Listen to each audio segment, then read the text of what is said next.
여러분, 우리는 이제껏 경험해보지 못한 유례없는 물가 폭등기를 맞이하고 있습니다.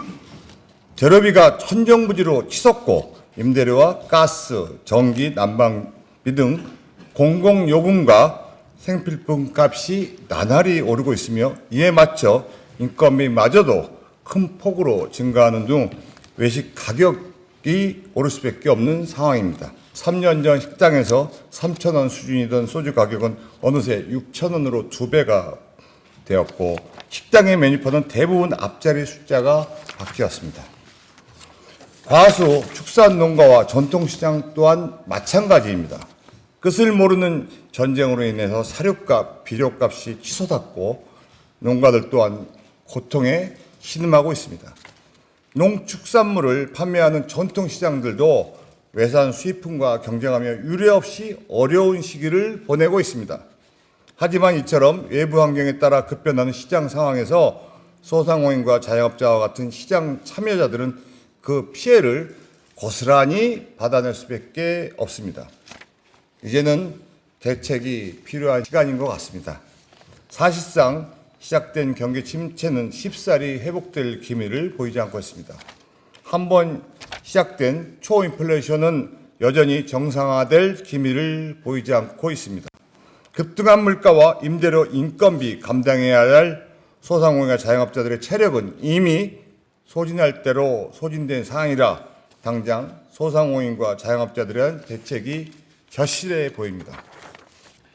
2016년 95점 수준이던 생활물가지수는 2022년 들어 109점 수준으로 15% 가까이 증가했습니다. 외식 물가를 반영한 개인 서비스 지수는 같은 기간 17%나 폭등한 상황입니다. 이제는 개선책을 논의할 때가 되었습니다. 언제까지고 법으로 시장을 지배해서는 안 됩니다.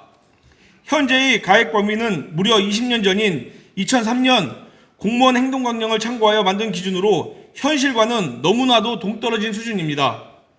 낡고 비합리적인 법이 자영업자와 소상공인들이 정당한 영업활동을 가로막아 민생경제의 활성화와 경기회복을 발목 잡고 있는 것입니다.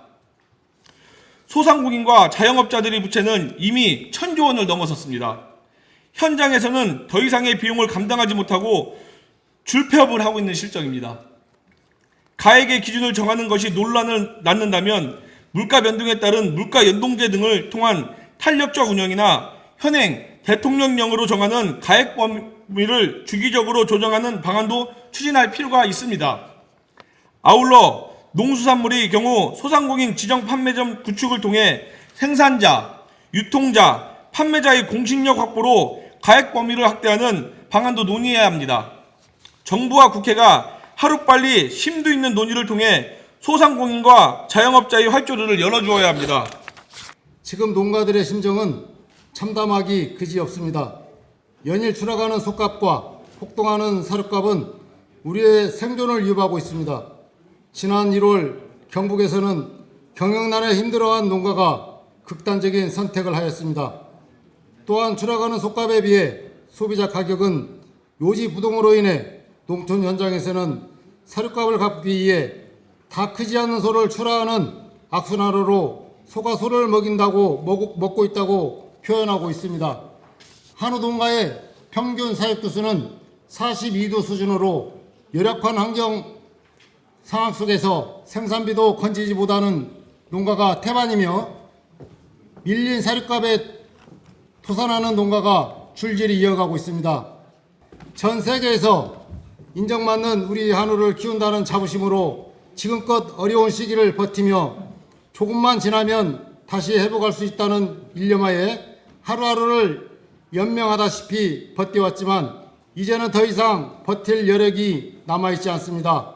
저희 한우협회는 고물가 시대의 농축산물의 소비와 민생 경제의 활성화에 발목을 잡고 있는 낡은 법 제도부터 뜯어고칠 것을 요구합니다. 꽉 막혔던 민생 경제 속에서도 우리나라는 명절이나 연휴에 그나마 가족, 지인들과 선물을 주고받고 있으며 농축산물의 소비로 조금이나마 활성화되었지만 부정청탁금지법, 소위 김영란법으로 인해 농축산물이 소비가 둔화되고 가격은 하락하고 있습니다. 이런 금액이 아니라 부정청탁금지법에 대한 심리적인 부담이 있기 때문입니다. 소비를 살리고 농업 농촌을 활성화하기 위해 농수산물을 선물 가액에서 제외하는 법 개정을 통한 일말의 희망을 만들어 줘야 합니다.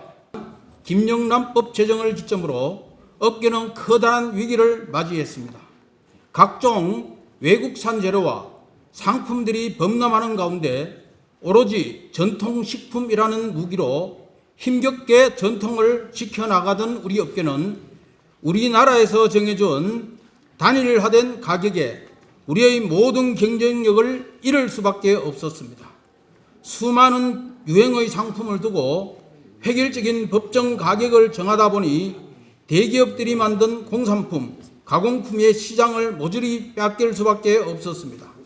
혹자는 우리 물품들의 경쟁력이 없다고 합니다. 하지만 오로지 국산 원료로 우리 고유의 맛을 살리기 위해 언제나 최선을 다하고 있는 상황에서 요즘과 같은 고물가와 급가격에 오른 최저임금, 임대료, 각종 공과금을 감당하며 대기업의 공산품이나 값싼 해외 제품과 가격 경쟁력에서 우위를 정하는 것은 너무나도 힘든 일입니다. 이러한 상황에서 법과 전통시장과 전통식품을 도와주기는커녕 오히려 앞을 가로막고 있으니 소상공인들의 입장에서는 정말로 통탄할 노릇입니다.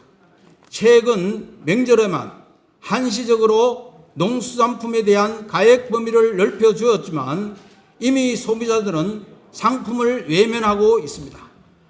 부정청탁은 막아야 합니다. 부정부패 또한 방지해야 합니다. 하지만 그 때문에 농민이 소상공인과 자영업자가 너무나도 큰 피해를 입고 있습니다. 낡고 비합리적인 법이 시장을 지배하고 있습니다. 부디 온전하고 시장 경쟁이 이루어질 수 있도록 정부와 국회가 논의해 주시기 바랍니다.